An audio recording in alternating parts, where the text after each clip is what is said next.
Hi there, I'm Lyndon Thorpe and this is Embodiment Q&A, and today we're going to be asking, what is embodiment really? And so Abby Sheila will be here in a minute. She's just powdering her nose and I'm just arranging my hair. So yeah, we'll get started in a moment, but yeah, let's start off by relaxing with a little video. Of course, embodiment work is about being embodied, and we can talk about it till we're blue in the face, but really the nitty-gritty is you have to experience it. And many people I talk to have not experienced true embodiment work. We have to realize where this is coming from. Our approach to embodiment is multifaceted. It comes from indigenous wisdom, it comes from Buddhist wisdom, it comes from a lifetime as an educator, and it comes from many insights into how people learn. It also comes from body work, a lifetime of body work as an Alexander teacher and a Feldenkrais teacher, a healer, and so on. So this is multifaceted, and it is unique. Yeah, nobody is doing what we are doing in the same way as embodiment. So the first thing I'd like everybody to do, and I'll just switch on so that we can see how you're commenting. Please do feel free to comment, and we'll address those comments as they occur. So let's just start off by doing what we need to do to become embodied. So I've created a video which will allow you to actually spend just a couple of minutes really looking at you, your condition now and here, and just spending a little time winding down, so that when we start to talk, and we're going to be answering lots of questions today about the basis of embodiment. So if you watch this video, then you'll be in a good state to participate or to absorb the answers that as we give them. So let's start off with this little video.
Just play a little bit more of that, and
Okay, so hopefully that's got you into the mood.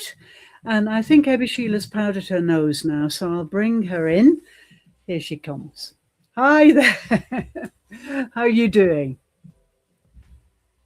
You okay? Good, thanks. Good, thanks. Uh, Yeah, I'm fine, thank you. good, Yeah, good, good, good. Great to just see some you, lights everyone. coming in the wrong direction, but well, never mind. Never mind. You Why look have you great. got bye-bye on your shirt? Oh, because, yeah, I'm not leaving just yet, but it's a new shirt I got, and I like the color, so I thought I'd wear it today. Good point. Yeah. And we've got Uh, the same royal blue. yes, yes. Yeah, and every word is important, as we know. But anyway, so what did you feel from the video, Abby? Any feelings? Yeah, you know that when she was going and scratching and saying stress, stress, Mm-hmm. I just thought about it. Yeah, it's a word that because a lot of these things are difficult to describe. You know it into, but it's just difficult to describe. And I guess we've come up with the word stress. But really, if we're listening to our bodies, we can avoid, that's what she was doing. Because all we have to do is go with the breathing and go with everything. Because our bodies are already telling us before we get into the brain fog, the stress, before we get into the stress, our bodies are already giving us signals. Mm. So we don't really have to get to that point, but it's about being able to know what the signals are and be able to like calm, so know what to do so that we don't get to that scratching of head and pulling out our hair. So Yeah, very that true. really struck me, and that really made me realize that, yeah, that's something we need to be doing for ourselves, and we need to be helping others to do, because as life's getting more stressful, at least in the West, but is it really getting more stressful? Has it always been? It's always been like that, because in the old days they had animals and they had safety to contend with, which is really stressful. But yeah, so Yeah, great, good. Okay, that's a great comment, and I think yes, it's a very good question. Is this stress new, or has it always been there? But perhaps we've never noticed it as much as we do now. When I look back at all my research and so on, I do realize that, and you know too, that as humans developed, as we evolved, we stood up, first of all, 7 million years ago. We stopped grubbing in the earth and we stood up and we could see the horizon and we could pick the best fruit from the tree because we were vertical. And at that point, consciousness really started developing. And we have developed it tremendously. The limited mind, as I call it, brilliant, but limited mind, is so developed now. We've got so many skills. But now, because we are attracted to staying in the limited mind, because it's fascinating, it's like the most incredible firework display of ideas and theories and you name it, we want to stay there more. And so what's happening is we are kind of shutting out stress, which in the normal way of things, if we were really embodied, we wouldn't have problems with. And so, yes, I put her with her hands over her ears into the video because I think this is the extreme. I think we've come to that extreme now. And it's time to stop. It's time to step away from the fireworks, stop indulging ourselves and get back to the body, because the body knows the truth, as you know. So, yeah, stress is a strange word. It is arbitrary. And it really doesn't tell the whole story, because we do need a certain amount of stress to be upright. Yeah, to be vertical takes quite a lot of adrenaline and so on. And so we do need some stress in our lives, but the problem is we have too much because we're not stepping away from the limited mind. Yeah. Okay, good. So what I've done is let me bring these questions onto the stage. There we are. Is that okay? I thought I'd do it this way, make very simple slides so that we can really remember the questions and try and get through them all. We've got, I think, 10 questions, and we won't get too distracted if we see the slides, maybe. Okay, so really, what really is embodiment? Well, yeah, we're surrounded by mindset strategies, by performance ideals and indicators, and body language, as it's called. Now, I have an adverse reaction to this phrase, body language, because it is so generic. What the hell does it mean, you know? It was coined many moons ago by sociologists, you know, because they didn't know how to describe what the body does, and behaviorists. But really, what we talk about in embodiment, we would not call body language. We would call it signals, as you mentioned correctly. You know, we're talking more about signals because they're invisible. The language that we may express with our hands, with our, you know, hips, with whatever situation we're in, that's the behavior. And I think it's better to call it behavior. But what initiates that behavior is this incredible wealth of signals that the body is constantly giving out and constantly receiving from the environment and from other human beings and animals, you know, and natural phenomena and so on. So, yeah. What really is embodiment to you, Ebby? We've been doing this for a while now. So what at this stage has it come to be for you? Like you said, it's the signals that our bodies get. Like it's beyond mindset, because mindset, I think, is I don't know if I'm right, but I think mindset is all in the limit.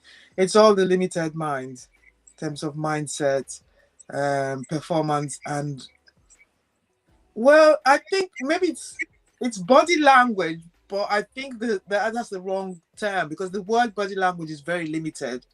Isn't it? It's what people are thinking that your body's is.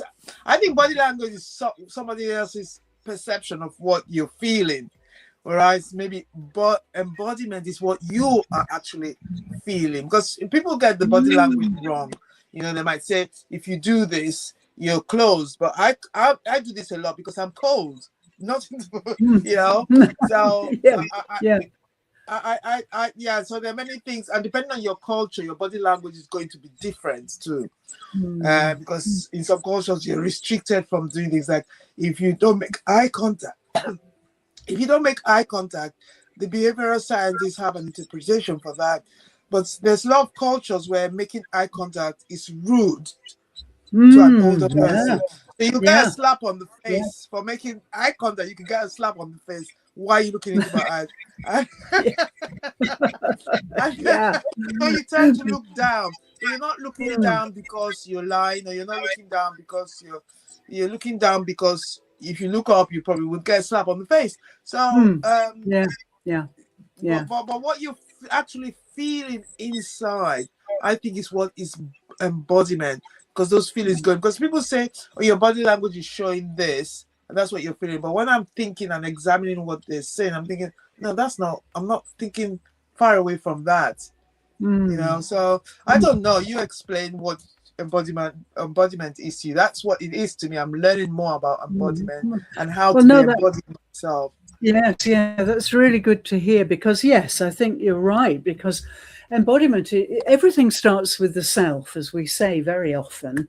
It ends with the self, you know, and it starts with the self. And so embodiment is what we feel, and it's not interpreted in a logical way. Of course, the limited mind will try to interpret it in some kind of logical way, as sociologists have in the past. And so they study gestures, for example. And, what does one finger in the air mean as opposed to two fingers in there? This kind of thing, which is the behavior. But what's more important is what, as you are pointing to, what we are feeling, because it's up to us to be embodied so that the signals we give out are being received properly. Yeah. So, I think this distinction is really important. And I think also we should add that if you think about embodiment from the limited mind, from the analytical, calculating, limited mind, which is fabulous, but doesn't really get embodiment at all, because it's beyond language. It's beyond images. It doesn't need symbols. The body, even if you never speak to a single soul in your life or communicate socially, the body will still continue to give out signals. That's what it does. Things like pheromones, your hormones give off certain smells, and people pick that up. And so that's how sexual attraction is formed and so on. So the body is constantly giving off these signals. And then if we add the receiver of those signals, then there's a kind of two-way street opening, if you like, so that other person will be sending their signals, all beyond words. We can't quantify it, we can't qualify it, we can't describe it. And that's the difficult thing, I think, about embodiment. We can't really push it into a pigeonhole in the same way we can with most topics, most kind of, intellectual concepts and ideas. It's something totally non-verbal, really. So, yes, I think a very clear definition of embodiment is that it is not mindset, it's not performance, and it's not body language. It's a personal relationship or commitment to you. It doesn't involve anything else, really. It's your commitment to you. And these days, people find commitments very difficult. There's such an overwhelm of stimuli, so many options, so many choices. People find it more and more difficult to decide and commit.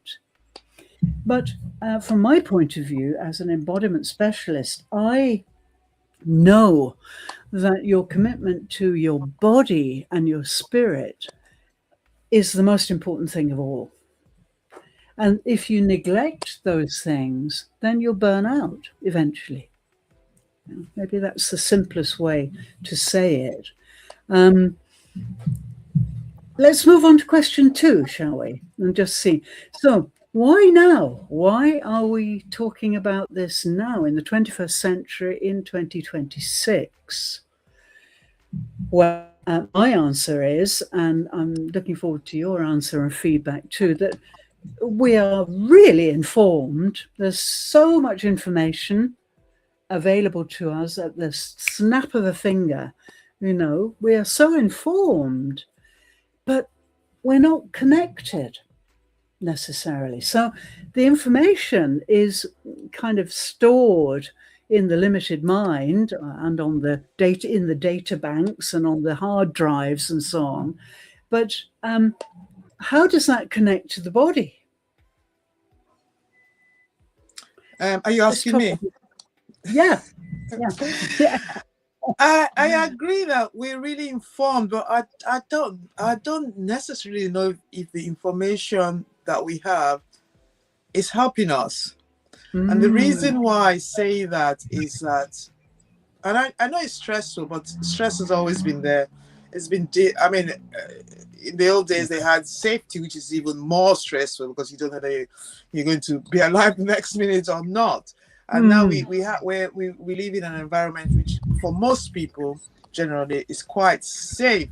But I don't know if the awareness, because it's in the limited mind, is even causing us, because it's even causing us to be more stressed, and because we're disconnected with who we really are and what we're really feeling, we're just looking at it in an academic way. And so that's making us even more stressed, because we're kind of, and it's kind of like an excuse for us getting stressed. I'm fine. I'm thinking that it's not an excuse. Oh, well, it's a very stressful life we live, and so this is happening. But we need to remember that stress has always been and will always be change. The two things that are permanent are change and death. And change is stressful, and it's more stressful to others. But I think what we're losing is the resilience, and that's because of the disconnection. So we're thinking, okay, we're stressed, but we're looking at it from the limited mind. So we're just going with it rather than thinking that, well, stress has always been, stress will always be. We do need stress to survive, because it's a tool that helps us to be alert.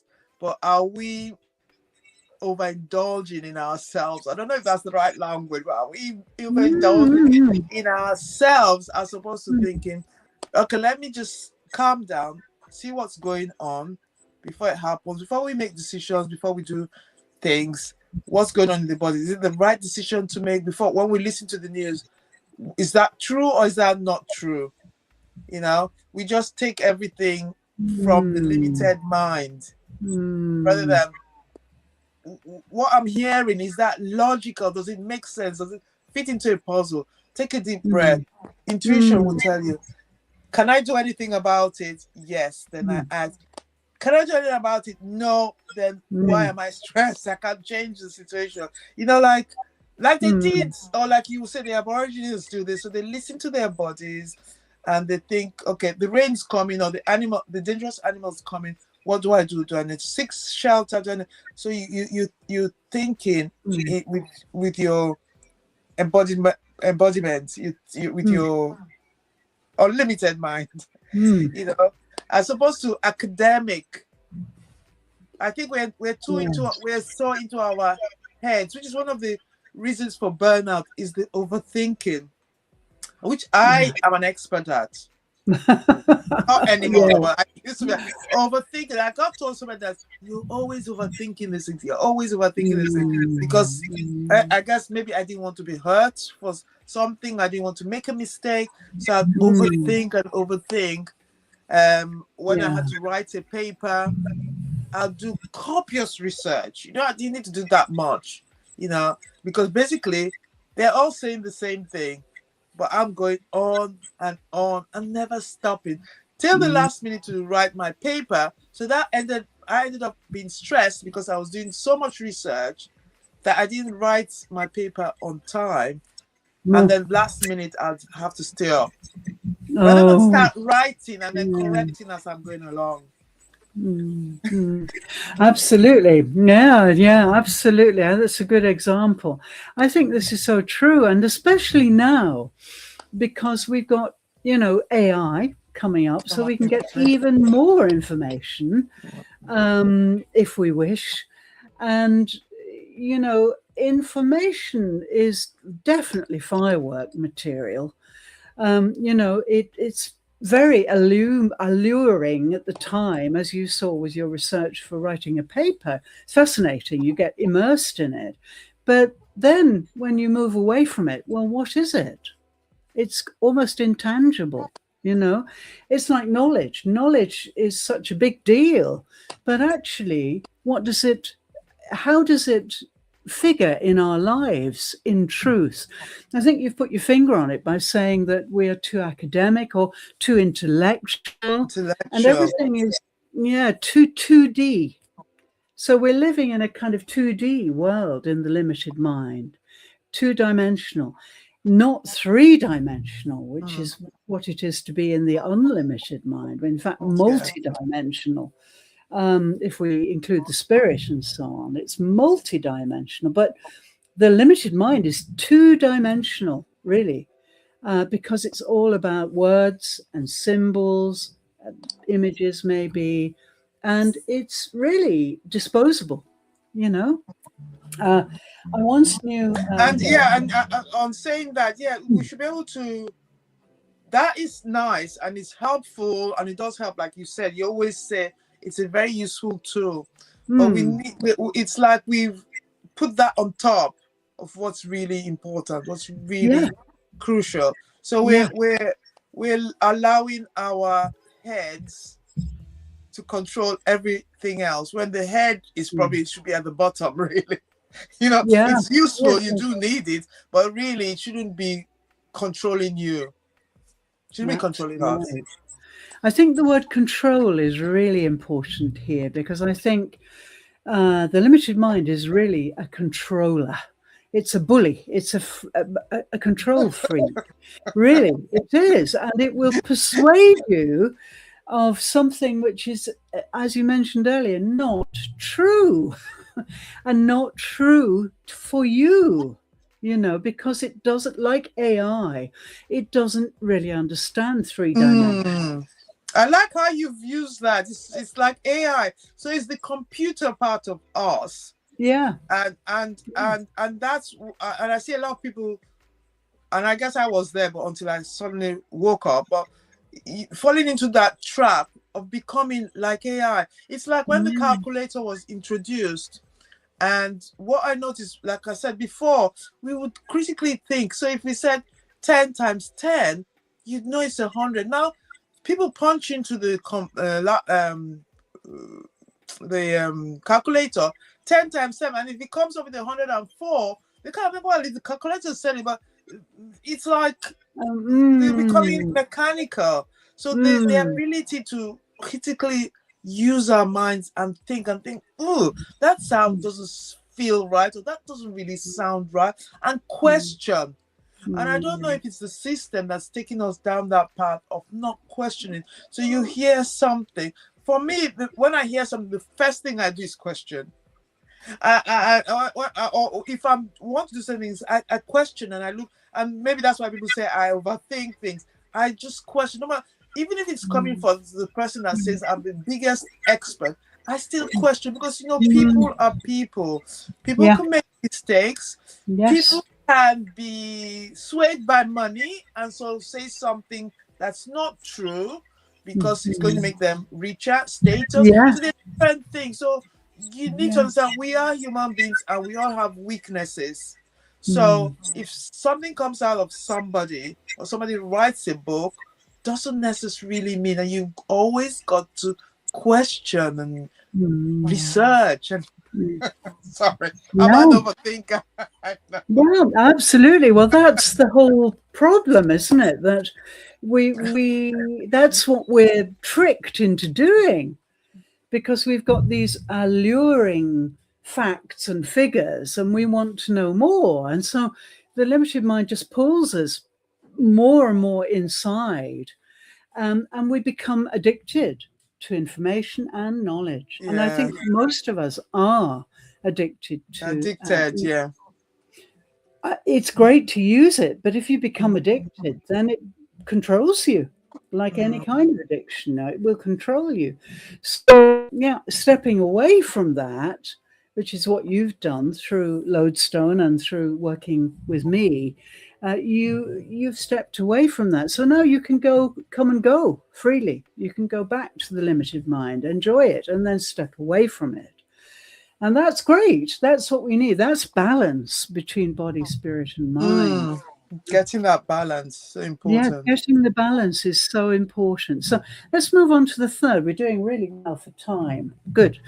So we've covered this in a way. What exactly do we mean by embodiment? And I tell you, when I speak to coaches especially, they haven't got a clue what it is. Sorry, coaches out there.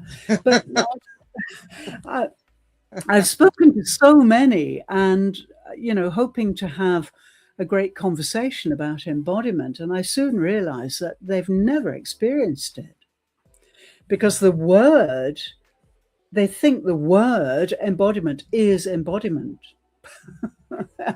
And of course, the word is only a symbol, but they've never looked beneath the symbol, many of them. What's the etymology of that word, and what does it mean? What's the original meaning? Do you know? Yes, embodiment. Etymology. It's a fairly new word. Okay. It comes from the medical world originally, and to embody something, means to become it. If you think of perhaps past examples of it, we can see people saying things like, "Oh, I need to embody this mood, or I need to embody this character," or things like that. So it's a kind of move to become something. That's the original meaning. And to embody something has almost become to embrace something. Okay. Now, in Latin, those two words are quite close, actually. So that's what it meant originally. But now, of course, there's a whole science connected to somatic work, body work, which has been around for the last 100 years or so, actually. And so now what it means is, and especially at this time with AI, embodiment now means coming back to the self, turning 180 degrees, coming back to the self, putting the lights on at home, as I often say, because this is your base. And also the fact that your body is held by the earth. We've got gravity, which I've talked a lot about recently. So the gravitational force holds you on the earth, literally. And if we didn't have it, you'd be off, never to be seen again. You'd float off into space. So, can I say something? Sorry to interrupt, but can I say something before I forget regarding what you're talking about, the earth? And I think this is probably why one of the disconnections we have, because we're grounded, like you said, connected to the earth, and we wear shoes a lot, which have soles that disconnect us from the earth.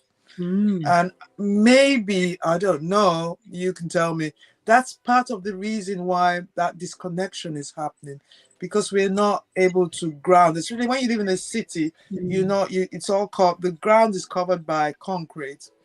So it is difficult to get to the real earth that helps us to connect to the spirit self of ourselves. Because all these things is very complex, because it's working in so many. So the mind's there working, but also from a physical point of view, you mentioned, and that just struck me. That's why sorry, I had to interrupt, because it just struck me. It's a way that, I think you're quite right. Yes, the native people I've worked with don't wear shoes at all in boiling hot conditions with sand that would rip the skin off most people's feet. It's so hot. Whew, I couldn't possibly stand on that kind of, because we're become so soft. In the mornings, though, in the mornings or in the nights when it's cooler, you can do it. Yes, and that's what happened with my group. We rested during the day in cool shade shelters, which we built as we went deeper into the desert. And we walked at night when it was often quite cold. So desert conditions, are very extreme. So incredible heat during the day, but quite cold at night. So perfect conditions for walking then. And then I did walk in bare feet. Yeah, sometimes. In fact, the Aboriginals insisted. And you're right. It is the rubber sole is a real kind of barrier to being grounded. And I think also most people have turned away from the earth. You know, they want their creature comforts, they want their conveniences, they don't want to live like the Aboriginals wanted to live. They want all of those things, you know, the material things. So on the material plane, many people are kind of trapped there into, you know, being comfortable, having convenience and so on. And that's not reality. That's not real living at all. We become But dependent on I think those if we things. are aware, we can, because I don't know if I would want to live in those harsh conditions, but being aware I think is great, because then you can take yourselves out. If you're lucky to live in a place where you've got grass, or you can take yourself out Yeah. daily, and if you're unlucky to live in a city, sorry, don't be offended, people. If you're lucky to live in a city, because there's a lot you're losing out. You've got the creature Mm, comfort, but you're losing out the most important things. Maybe you can mm, take yourself to the outside of the city, and once mm. a week or once a month even, and Yeah. do something that can get you connected.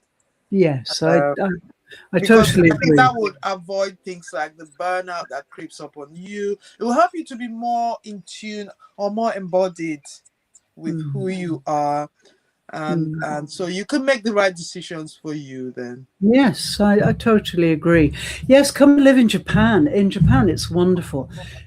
Everywhere we've got these wonderful parks, huge parks. They're not like British parks, which are kind of like postage stamp. We've got some Parks. new, we've got some big, huge ones. Probably not Yeah, as big yeah, as some we've in got Japan, some. because it's But a in small country, as Japan, you know. they're, in Japan, they're everywhere.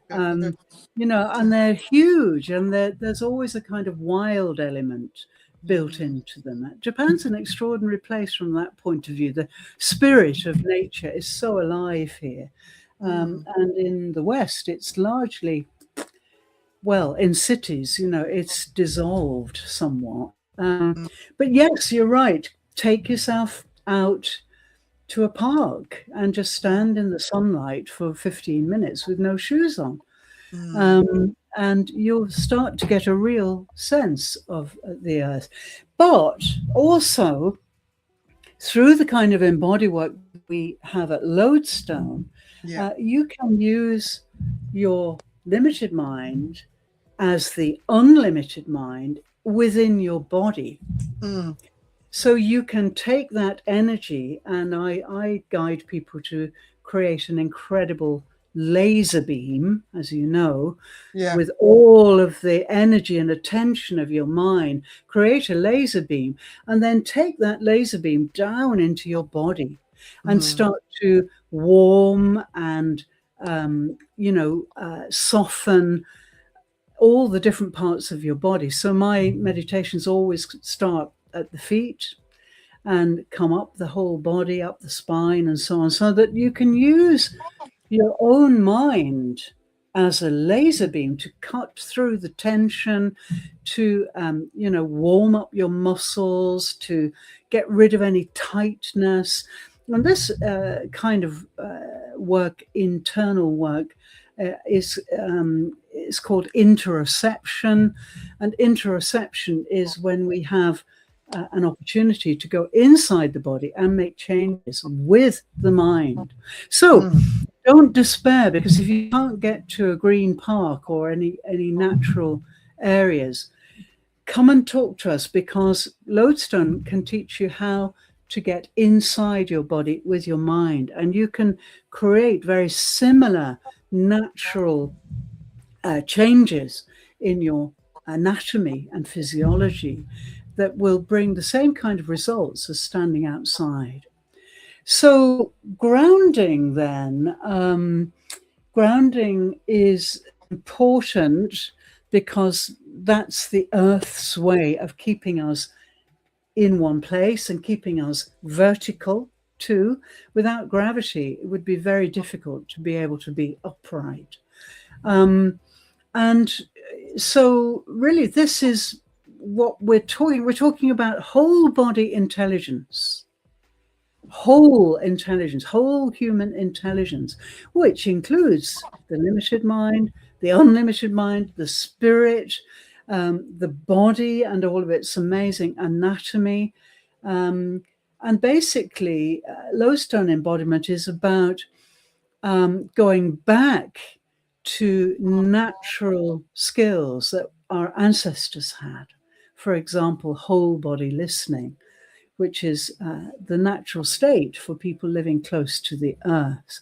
Instead of just using their intellectual listening skills up here near the brain, they use the whole body, and thus they engage with the earth.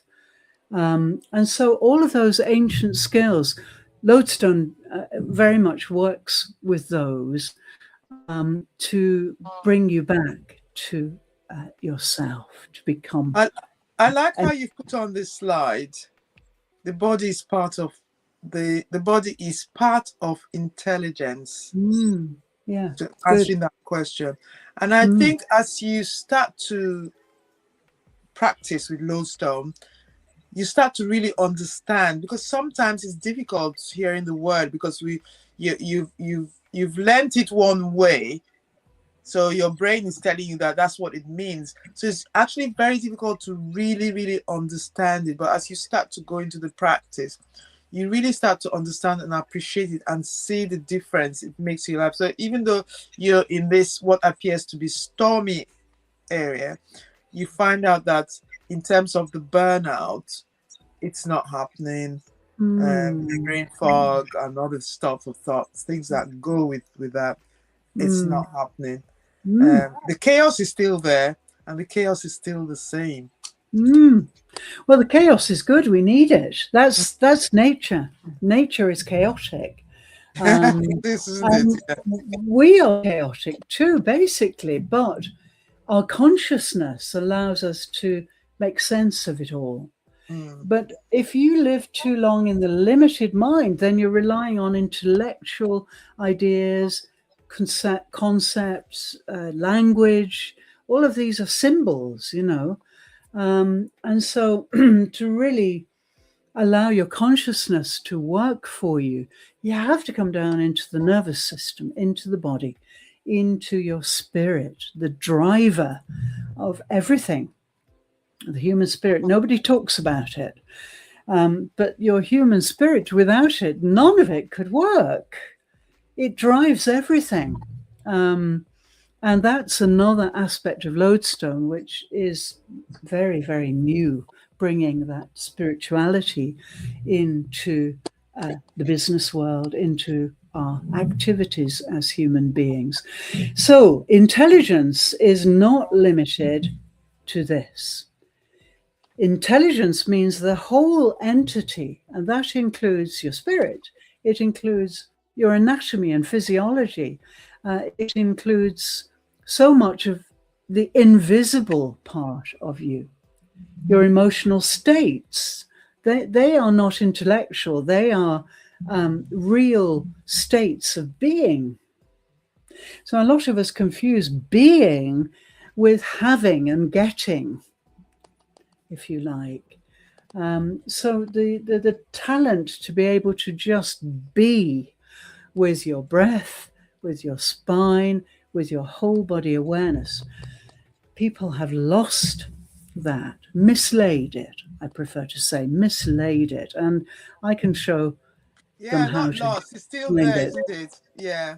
It's still there. It's all there. Great. So yeah, this word intelligence is very important. Let's move on, see if we can get through these. Embodiment is not performance. Yeah. I think this is really important. A lot of people think that if they stride out onto a platform and give a good presentation in their company or organization, that they are really, using their humanity. They're really being visible, and they're in the limelight and so on. But that has become a myth, really.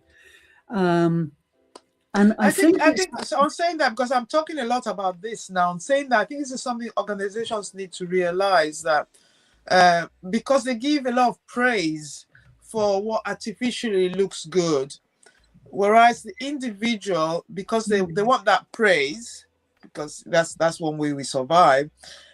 So we're not present. So presence is different from presentation. I like that slide too. Sorry, I love all the slides. Presence is different from presentation because we're not present, and with time, we as individuals experience burnout, which in turn will affect the performance of the organization, because we're losing people, so they might still be there, but they're not really present there, so they're not performing to their fullest. So I love that. I love what you've said there. Sorry again. Oh, good. Yes, I mean, people think, this word presentation, to present, has become has evolved into a whole kind of different meaning. To present means to show yourself, but if you're in the limited mind, you only show the limited mind version of yourself, which probably consists of a presentation script, slides, an audience, accolades at the end of it all, TED Talks, all of this kind of thing. But basically, being present is about being natural. We don't need a script. I do admire people who can just speak off the cuff. Yeah. Stand up and speak. And I'm actually very good at that. And that's because I'm present. I'm here. I'm now. I'm not living in this house of cards reality that we think is so tangible. The limited mind is very like the material world. We think everything, we can touch things, we can feel their heaviness, but, physics, the academic study of physics will tell you that those things are not what they seem at all. So on the material plane, we're being tricked a lot of the time. Anyway, that's for another discussion. But yeah, presence then is being natural, but people can't do it because they don't know who they are. Now, they've got so polished in their performances, and they've got their role, they've got their remit, and so they are not present in any of it as people. Their stories, their life. Yeah, it's really interesting how that has evolved. Let's go a bit further. I know you've got other questions, but see if we can get through these.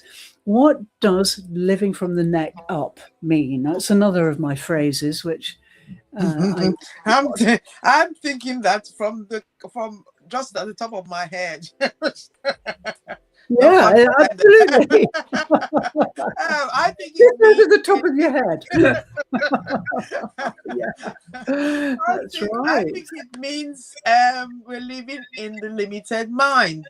So the intellectual, we're giving more importance to that. Where that is important, but this is why we're resulting in the physical ailments that are happening with us in terms of burnout or in terms of stress, which cause other diseases within the body, is that because we're living from our neck up. So we're living from here rather from the whole. Yeah. Absolutely. So maybe LinkedIn members. I like what you call that. The body stops speaking when it's not long enough. Oh my gosh. So we lose, so it's not gone, but it gets buried in, and we now need to try and awaken that up through Lodestone can help with that. Yes, I mean, if we are in the limited mind for long enough, if we're living from the neck up for long enough, then it means that the vagus nerve is not sending signals from the body, and maybe those signals are distress signals. Stop doing this constant scrolling, ideating. Stop it. It's really destroying me. And the vagus nerve is not developed, so we don't get the signals. And that's really principally what burnout is. But if we go on doing that for long enough, the body will just stop working. And I saw this when I was really young. I've got a passion about burnout because my brother burnt out when he was 22. And that was because he was very young. Yeah, he was so serious about teaching. He wanted to be a teacher, got all the qualifications, incredible credentials. But he just couldn't cope with the constant requirements of being a teacher. When you teach, you have to take care of everything. You have to manage everything for students. He couldn't do it. He could not do it. So he broke down. And I tell you, he was in bed for 6 months. He could hardly walk. His temperature was up and down. It was like a really terrible disease. He couldn't speak at one point either. And I was very involved in helping to get him back on his feet because I was teaching, and I was fine because that's my personality, But he really suffered, poor thing. So I've seen the real extent of what this can do living from the neck up. And I really have to talk about that more, I think. I think you're right. You really need to talk about it because I think a lot of people, we've got to a stage where a great number of the population are living from the neck up. And that's why you're hearing people in their 20s talking about burnout. I'm thinking, what's going on here? Yeah. You've only just started. Because you started from age 5, but you've only really just started, really. Yeah, it's terrifying. You have another 40 years to go. Yeah, really terrifying. And I have to say, in the case of my brother, he took 2 years to get back on his feet and was pensioned off at the age of 24. The psychiatrists that examined him said, you must never enter a classroom again. Oh no. That's how bad he was. It was really awful. And even now, I mean, he's just 2 years younger than me, 18 months. He's still very fragile. He's really never totally recovered from that. So it really is a horrible thing, which is why we're putting so much energy into helping people to avoid it at all costs. So let's move on. We're doing really well. A few more to go. So how about this? The mind explains, the body receives. Oh, lovely. You like it? Oh, I'm doing well today, aren't I? You like that? Good. Why do you like it, Ebby? The mind explains and the body receives. So so in the mind we're just explaining, and so we have to be careful that we don't overdo it. It explains it. Let the body receive receive. When you receive, and I think that maybe we're doing it. I've said it the other way around. So the mind is explaining and we're letting the body receive. But when the body receives, then the mind explains what's going on. So are we putting the horse before the cart? Is that part of the issue? Yeah. So remember that the limited mind, uses words and images. And every single word and every single image we have to interpret in our own way. And there are 8 billion of us on the earth. And so we are each interpreting those words and images and so on in our own way. Now, when you start to look at interpretation, wow, I mean, it's such a costly skill anyway. You said it before, you overthink because you've got too much information about things, and it creates a kind of greed, if you like, an addiction to getting more. And, you know, people therefore are addicted to explanations. But then so much energy is involved in interpreting that explanation in your particular way, from your perspective. Much more energy efficient is to let the body receive and feel this, whatever it is the mind is explaining, feel it in your body. Then the body will never forget. There's no excessive energy lost in interpreting. We just receive exactly as we are. And this is so important because many people are on transmit 24/7. They have to get whatever is in their head out.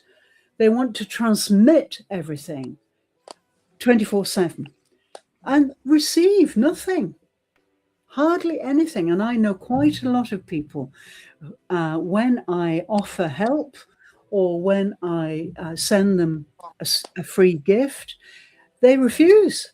They say, oh, it's very kind of you, but no, thank you. And that's because they can't receive. So we're developing into people that are addicted to the symbols required to understand to meaning, and we are now perhaps incapable of receiving. Yeah, I think this is really important. If we don't feel things, I'll give you an example. In Japan, I recently met a wonderful lady who is Japanese, and she really longs to speak English, but she's never had any formal English training. She had a little at high school, but, you know, didn't use it, and therefore it didn't thrive. So I've started to help her receive English. And we're doing it physically. So I'm teaching her or showing her a new word or a new phrase. We work on the pronunciation, and then we spend a few moments letting it sink into the body. And I used to do this with my students a lot. But, you know, within 4 weeks, she now can communicate in English quite well. Because everything's in the body. She's not used any books. She hasn't written anything down. She hasn't used a dictionary. She's used her body. She's a very physical person. And so now that's how children learn, isn't it? They just use books, do they? Learn languages.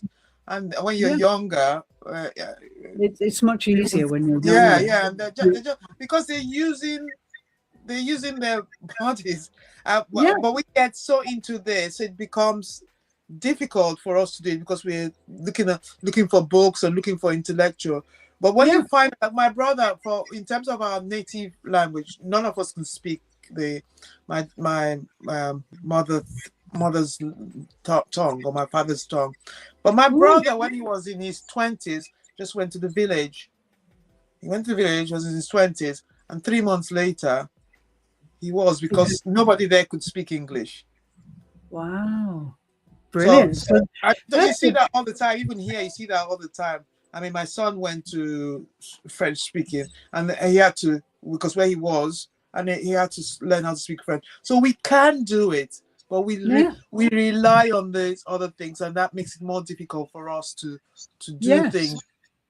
Yes. So she in this case, and maybe in your brother's case too, no books, no writing, because there's no written language, perhaps. And the awareness, her awareness is fantastic. It's heightened, isn't it? She's so open. The body is so open to receive the pronunciation, and her pronunciation is excellent. She wants it so bad. Yeah. Right. Yeah. So the body wants it. The body wants it. Mm. And she's just put all the intellectual paraphernalia aside and is determined to learn in this embodied way. So I call it English. And I'm, now people are wanting me to run courses and things. News is spreading, and so, but that's good. I mean, if I can transmit language, foreign language, in bodily terms, I'm very happy. It's a great example of embodiment. Yeah. Let's move on. We're nearly there. 2 more to go. Why should organizations care? Okay. And, my little comment here is that the nervous system, the human nervous system, really shapes workplace culture. So even if you have a leader who has all the mental strategies and all the training, supposedly to lead the team or whatever it is, the group, we cannot rule out the fact that every single person in that team has a nervous system, and those bodies are giving off signals all the time. And so if you imagine comparing the kind of mental approach, mental strategies and training and all of that stuff as a leader to actually the force of the human beings in the team, all with nervous systems, all giving off signals, invisible signals all the time, then it's no wonder teams are falling apart, because the leaders are not aware of any of that non-verbal stuff. And very often team members are not courageous enough or honest enough to, or perhaps they have the deference reflex, which I've written about recently. They just defer to senior members or more qualified members. And so they're not actually voicing what their bodies are registering. And so teams fall apart. Yeah. And leaders commit suicide even in extremis. In Japan, that's common for group leaders in big companies to throw themselves under a train. I'm sorry to be so blunt about that, but it's true. It's a fact. It's not just in Japan. It's just that we don't hear about it, because I've met people who've said in corporate, in some of the industries, and I met this girl in Greece when I went on holidays, and she gave up her job, and she said in her industry, she was in legal in terms of corporate. Very stressful, and the suicide rate is quite high, and she chose to walk away from that. And she became a tour guide. So she was illegal, but she became a tour guide, because she said, and she was only in her 20s. So it does happen, and I guess stress I think has always been there and will always be there. Yeah, we're more aware of it now, so it's good. So because we are aware, so we can do something about it. And I guess the solution around it would be with organizations to realize that and have that culture of embodiment, so that people are aware and more conscious, so that they don't get to that stage of being burnt out or stressed. Yes, so true. So true. Great. Let's just see if we can finish. How is Lodestone Inside different? Well, yes, these packages we're creating, they're not well-being packages that you've ever seen before, because they start with the self. As we said earlier, we can only make real change from the self. Nobody can force you to change. You have to decide to change yourself. So these packages are very custom built for individuals. They go through a certain amount of guidance for 30 days. Then they start to join various groups to work on their embodiment. So well-being in this case is nothing to do with being a perk, which most industries portray it as. It's an essential part of any organization to ensure that all employees are happy and safe and can do their jobs properly. So instead of it being an extra that people need because they're burning out or whatever, it's a foundation. That's what we're offering. Lodestone provides a foundation for being well in the workplace, for being happy in the workplace. And if those things are not possible, then being courageous enough to walk away from that workplace, like your tour guide did. So the new breed of corporate and organizational packages that will really balance up the whole organization. And this will have a ripple effect through the whole organization at every single level. So it's foundational rather than, based on diagnosis and then treatment. It's a foundation for all members. Let's just move on to the last one. And we mentioned this last time, self-trust. Ebby, do you remember on Wednesday we talked about this, how important this is? And people think that trust begins here. They talk about building trust or earning trust, which really horrifies me. That somebody can say, I need to earn your trust. It's like it's some kind of currency, you know. But really, as you know, trust and self-trust especially are deep inside the nervous system. Nothing to do with the intellect. It's all to do with how you, as you in your natural state, trust you, the authentic you. And if you self-trust yourself bodily and spiritually, then, trusting others becomes just so easy, so natural. And the important thing is that if you self-trust, the body gives off very different signals, invisible signals to people around you. So if you are self-trusting, it radiates and people are attracted to it. So you become magnetic. And in terms of creating wealth, material wealth, which is what many people are trying to do, this is the key, because people are attracted to your incredible sense of self-trust and embodied presence. So, yeah, don't think that self-trust is something you can earn or buy or deserve. Somebody said to me the other day, I think you deserve trust. This blew my mind, really, it blew my mind. First, that she could judge it that way. And first, that she thought it was something material. There's a lot more to say about this area, Ebby. I know that you've got things to say. I think if we move on, we'll come back to those questions next week. But I think, where should we begin? Well, you tell us, Ebby. Where should someone begin? I think again, when you talk about self-trust, so just to summarize and end it all these slides are just really connected and they're really fantastic. Self-trust is, if we don't have that creates, we're looking for the validation of other people. We should be able to self-trust and self-regulate rather than looking for validation, which is the performance. So you talked about performance and presence. So establishing that culture of trust first of all, self-trust, and the culture of, it's not well-being, it's not a perk, it's the foundation.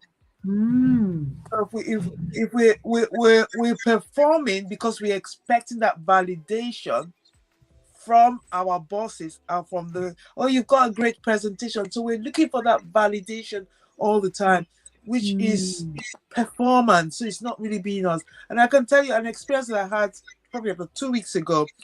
I present a lot and I with slides, And I love doing that, but I always have that fear of forgetting things. So I have my notes and stuff. But the last presentation I did, I just did it from my knowledge and I spoke from here. I still had my slides, and my slides were just reminders for me.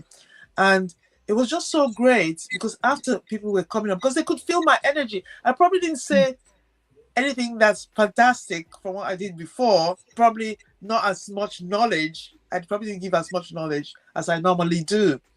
But because it was coming from here, people were receiving more.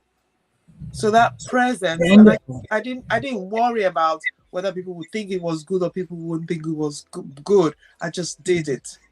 Wonderful. I'm so glad.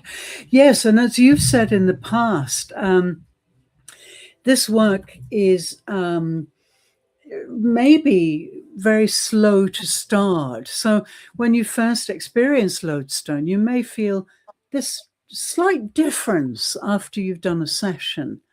And it may be a very small shift, which you can't put into words. And I remember that with you when you started Lodestone. You said, yeah, I feel different, but I can't describe it. Exactly. So that's the key, because it means that the body is feeling these things. And yeah, they are way beyond words. Our vocabulary doesn't hold a candle to what's going on in the body. We just don't have the vocabulary. We don't need the symbols. It doesn't need explaining. And so those tiny shifts that you noticed, and others, many others too, that's the key. Once that happens, you know it's working. And then if you do another session and you feel another small shift, then you know it's time to commit to becoming embodied through this Lodestone pathway. So yeah, people maybe get a bit upset because they can't describe what's happening to them. But then I'm 100% sure that the changes are real. And we will soon see the results of that, because people will become connected within 30 days to their true nature, to their true being. And so, yeah, I think it does feel different. And again, you start to see the external changes in the way, in what comes to you through your circle, and the way people respond to you. Yeah. Because you're radiant and because you're anchored, they're attracted to you, because everybody's floating around in their heads, sort of, chaotically. But you're the one person in the room who is grounded, who is breathing, who is lengthening their spine perhaps, and who is totally committed to the body, the spirit, and the mind working together to make us truly human. What a great ending. That's a super ending. Great session. Abby, thanks so much for being here always, and for your wonderful insights into how to make this more accessible to everybody. You have fantastic insights, so I'm so grateful for that.